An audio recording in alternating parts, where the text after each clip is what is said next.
皆さんごきげんよう。上川かおりんです。ヤフー知恵袋を見ていたら下記の質問がありました。今回はこちらの質問にお答えしたいと思います。それでは早速いってみましょう。質問1、Win の PC で撮った動画を iPhone や iPad へデータを移す方法って何かありますか？編集は基本的に iPad でやる予定です。2022年1月12日ということなんですが、スマホからは PC へ転送するのは比較的簡単なんですが、 PC からスマホへ転送というのは結構難しいんですよね。まず USB ケーブルで接続してコピペということができません。またドキュメントというアプリを使用した IP 転送というものもできません。さらに iCloud や Google ドライブなどを使用したクラウド転送をしようと思ったら遅くて全く使い物になりません。なのでやるとしたら 1WI、FI 転送、無線 LAN 環境があれば私はフォトシンクというアプリをおすすめします。これは PC からスマホへの転送も早いですし、スマホから PC への転送も極めて早いので、私は今までこれを愛用していました。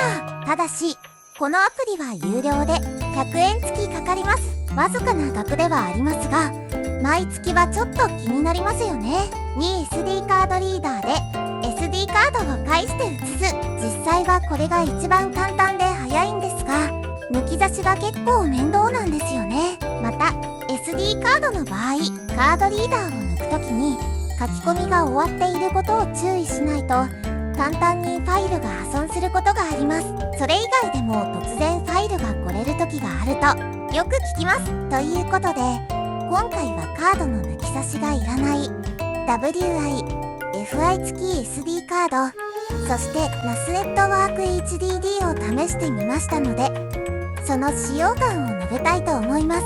1、まず Wi-Fi 付き SD カードなんですが、これは10年前当時デジカメ用に発売されたもので、カメラから SD カードを抜かずに Wi-Fi でスマホに転送してしまおうということで、当時東芝が先陣切って発売したんですが、 Wi-Fi 付きカメラの発売、そしてカメラ自体が廃れたこと、値段も高価になることなどで現在では発売中止となってしまいました。ですが私はこれを PC に挿しておいて、スマホから Wi-Fi でファイルをこの SD カードに飛ばして PC とデータのやり取りに使えないかと考えました。で今回どうしても試してみたくなったので Amazon で中国製の Wi-Fi 付き SD カード EZ シェア 64GB 5000円を購入してみました。まあヤフー知恵袋で評判を探っていたところ、あまりいい話はありませんでしたのでダメ元で試してみたのですが、案の定ダメでした。 SD カードとの Wi-Fi は認識したんですが、スマホからこの Wi-Fi SD カードの中のファイルを見ることができませんでした。ということで5000円が一瞬でパーになりました。あっちょんぶりけ。まあ SD カード自体は使えるので予備に取っておこうと思います。わらわらわらわら。ならば Wi-Fi SD カードリーダーを購入して普通の SD カードを Wi-Fi で使えないかとも考えたんですが、結構1万円ぐらいするし SD カード自体信頼性がないものにそこまで固執して金をかける意味があるのかとも思いました。いっそのこと NAS の方が信頼性があるんではないのと考えました。これはデバイス個々に SD や USB、外付け HDD を接続するのではなく LAN のハブ、つまり家庭ではルーターの LAN の口にネットワーク対応 HDD を挿して全ての端末でサーバーとしてその HDD を共用して利用するというタイプのものです。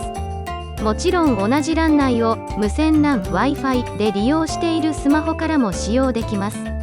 有名どころではバッファローのリンクステーション、IO 社の LAN ディスクなどがあります。どちらも 1TB、3TB の製品。しかし値段がどんなに安いものでも1万5000円以上はしますので、そこまで大げさにやる必要もないかなと今までは躊躇していたんですが、ヤマダ電機のアウトレット店で IO 製のポケドラクラウド HLSC500、500GB がなんと7500円という破格の値段で売っていたので、思わず手が出てしまいました。わらわらわら。10年前は1万5000円はした製品です。これは Windows 8の時代2016年に終売した製品なんですが、もしかしたら掘り出し物かもと興味が惹かれてしまいました。どうもヤマダのアウトレット結構掘り出し物がたくさんあるんで楽しいんですよね。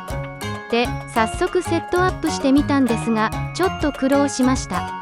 まずファームウェアが古いので、新しいのインターネットで探してインストールしたり、専用アプリがもう Apple ストアからなくなっていたので、他のアプリで代替えしたり、まあ楽しくもあり、ドキドキ危険であり、面倒でもありますが、とりあえずスマホで使えるように設定はできました。 PC では難なく使えました。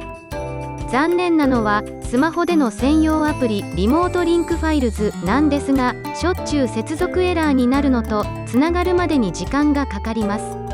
しかも iOS15.3 ベータ2にしたら全くつながらなくなってしまいました。ダメだこりゃ。